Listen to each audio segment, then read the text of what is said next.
Sir ఒక టెక్నీషియన్గా చూస్తే మీరు మేకర్ సపోర్ట్ ఎలా ఉంటుంది, అప్పట్లో ఎలా ఉంది, ఇప్పుడు ఎలా ఉంది సార్? అంటే ఆ రోజుల్లో మేకర్స్ ఎలా ఉన్నారు, ఈ రోజుల్లో వాళ్ళు ఎలా ఉండేది, ఇప్పుడు ఎలా ఉన్నారు? అంటే ఫస్ట్ నా ఉద్దేశంలో నా పర్సనల్ ఒపీనియన్ ఇది.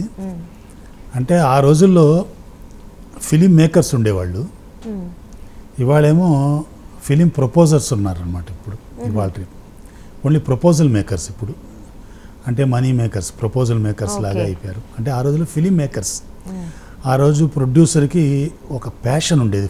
సినిమా చేయాలి అంటే ఒక ప్యాషను, మన సంస్థ నుంచి వస్తుందంటే దీనికి మంచి గుర్తింపు రావాలి, జనం బాగా మెచ్చుకోవాలి, దీని నుంచి ఒక సందేశం వెళ్ళాలి అని ఇలాంటి తపన ఉండేది ఆ రోజుల్లో. ఇప్పుడు మా నాన్నగారే నాకు ఎప్పుడు కూడా ఒక పెద్ద బాలశిక్ష అనుకోండి, ఒక నిఘంటు అనుకోండి, ఆక్స్ఫోర్డ్ యూనివర్సిటీ అనుకోండి, భగవద్గీత అనుకోండి, ఖురాన్ అనుకోండి, బైబిల్ అనుకోండి, మా నాన్నగారే నాకు. ఎందుకంటే ఆయన ఎక్స్పీరియన్స్, ఆయన లైఫే నాకు అన్ని గుణపాఠాలు అన్ని సినిమాల్లో. సో ఆయన ఏం చెప్తే అదే నేను తీసుకుంటుంటాను. ఆయన ఆ రోజులు ఏం చెప్పేవారంటే, లవకుశ చేస్తున్నప్పుడు మా నాన్నగారు దానికి అసోసియేట్ డైరెక్టర్ కమ్ మేనేజర్. అయితే ఆ సినిమా చేస్తున్నప్పుడు ఆయన లోపల రఘువంశం, సూర్యవంశం సెట్ వేయటానికి ఏమేమి విగ్రహాలు పెట్టాలి, ఎంతెంత ఎత్తు పెట్టి విగ్రహాలు పెట్టాలి అని ఈ డిస్కషన్ అంతా కూర్చొని ఆర్ట్ డైరెక్టర్తో మాట్లాడుతుండగా బయట వచ్చి వాళ్ళ ఇంట్లో వంట చేసే మనిషి వచ్చి నించొని ఉండేవాడట. సార్ అని ఏంటంటే బియ్యానికి డబ్బులు లేవు కావాలి అని.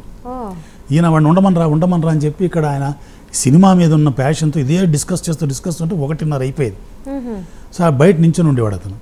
సో ఇక్కడ ఏం చేస్తే వీళ్ళకి తెప్పించుకున్న క్యారేజీలోనే కొంత ఇచ్చి పంపించేసేవారట. సో అంత ఇన్వాల్వ్ అయ్యి ఆ రోజుల్లో చేసేవారు అనమాట మేకర్స్, ఆ ఫిలిం మేకర్స్. సో ఇప్పుడు ఒక రామానాయుడు గారు కానివ్వండి, ఒక ఎంఎస్ రెడ్డి గారు కానివ్వండి, ఇలాగ చాలా పెద్ద పెద్ద వాళ్ళు ఉన్నారు, ఒక విఠలాచార్య గారు, ఇలాగా వాళ్ళందరూ కూడా ఫిలిమ్స్ మీద ప్యాషన్.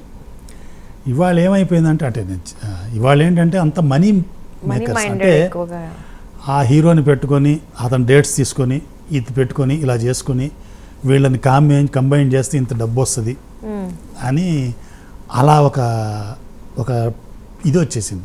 ఇప్పుడు ప్రొడ్యూసర్ అనేవాడు ఊరికే సెట్లో కూడా రాడు, బయటే ఉంటాడు. ఏం జరుగుతుందో తెలియదు, ఏం తీస్తున్నారో తెలియదు. సో ఒక అవగాహన ఉంటుంది ఏం జరుగుతుంది అంటే. ఇప్పుడు ఆ రోజుల్లో రామానాయుడు గారు వీళ్ళు ఉంటే వాళ్ళు ఆ రోజు ఏం చేస్తున్నారు, మొత్తం తీసారా వాటిది, ఇది ఎందుకు, ఈ షాట్ దీనికి ఈ ఎక్విప్మెంట్ ఎందుకు అని ఇలాగ ఉండేది. అన్ని సైడ్లు, ఇప్పుడు ఎక్విప్మెంట్ సైడ్ కూడా మా కెమెరామెన్ సైడ్ కూడా ఆ రోజుల్లో డిస్కస్ చేసుకొని ఆ రోజు షూటింగ్కి ఎంత ఎక్విప్మెంట్ కావాలి అదే తెప్పించుకునే వాళ్ళం. ఈ రోజు ఈ షాట్లు తీస్తాం కాబట్టి ఇంతే కావాలి. ఇవాళ అలా కాదు కదా, తీసుకొచ్చి పులావని మొత్తం ఎక్విప్మెంట్ ఉంటుంది, వాడరో తెలియదు.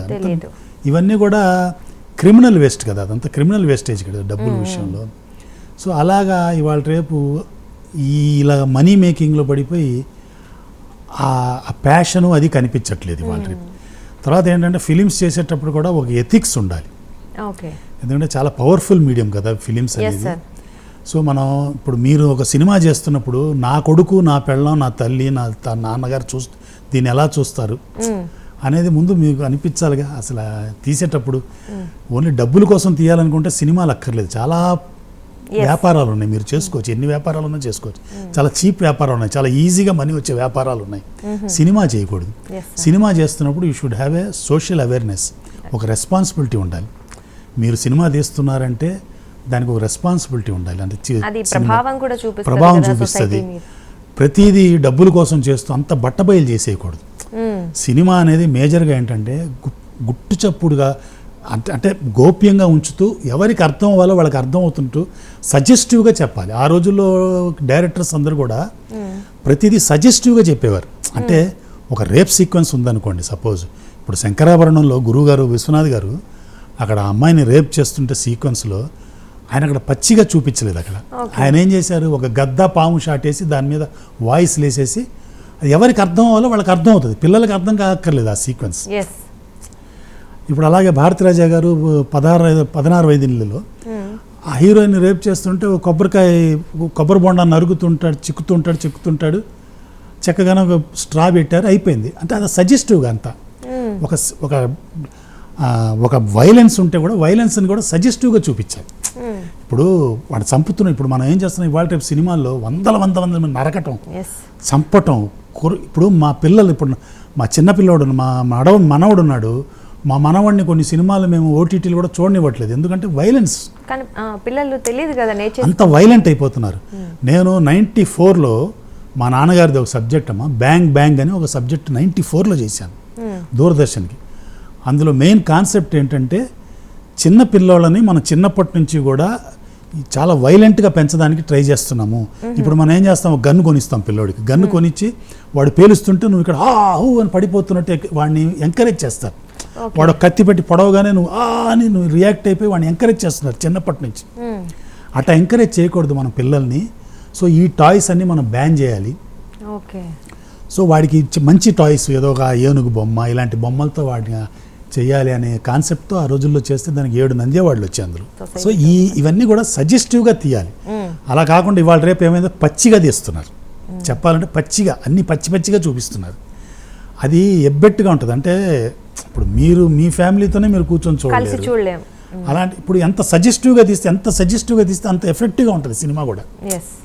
సినిమా కూడా ఎఫెక్టివ్గా ఉంటుంది, మీరు అంత సజెస్టివ్గా తీయాలి. తర్వాత సోషల్ రెస్పాన్సిబిలిటీ ఉండదు, ఏది పడితే అది తీయకూడదు. డబ్బులు మనం అందరు చూస్తున్నారు కదా, జనం చూస్తున్నారు, అదే తీస్తాను అనటం నా ఉద్దేశంలో అయితే తప్పది. అలా ఏది పడితే అది తీయకూడదు అనేది నా పర్సనల్ ఒపీనియన్. మరి నీ క్వశ్చన్ నేను ఆన్సర్ కరెక్ట్గా చేశాను సార్? డెఫినెట్లీ సార్, ఎందుకంటే ఈవెన్ సొసైటీలో కూడా మనం ఈ మధ్య చూస్తున్నాం అన్ని ఇలాంటివి జరుగుతున్నాయి కాబట్టి వైలెన్స్కి సంబంధించినవి. సో ఒక మెసేజ్ అనేది సినిమా నుంచి వెళ్తే అందరికీ రీచ్ అవుతుంది. చాలా పవర్ఫుల్ మీడియం కదా ఇది, రెస్పాన్సిబిలిటీ ఉంటుంది. ఇప్పుడు మీరు సినిమా థియేటర్కి జనం ఇలా తీస్తేనే వస్తున్నారండి అని ఈ మధ్య చాలా సినిమాలు అట్లా చేస్తున్నారు. సార్ వస్తారు, మీరు ఇది ఇంకొకటి కూడా చేసి చూడండి, ఇంకా ఇలా కూడా తీస్తే కూడా వస్తారు కదా.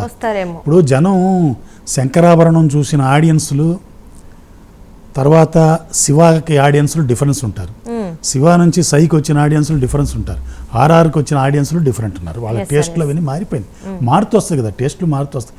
ఇప్పుడు వస్తున్న జనం వేరు. ఇప్పుడు థియేటర్స్కి ఏంటంటే జనం అందరూ రావట్లేదు ఓటీటీలు వచ్చిన తర్వాత. ఇంతకు ముందు అంటే మనం వేరే దారి లేదు, దూరదర్శన్లో ఎప్పుడో 6 నెలలకు వచ్చేది సినిమా, కాబట్టి మనం థియేటర్కి వెళ్ళి చూసేవాళ్ళం అందరు సినిమా. పైగా అప్పుడు థియేటర్లు కూడా టికెట్ కాస్ట్ కూడా చాలా తక్కువ ఉండేది, వెళ్ళి చూసేవాళ్ళం.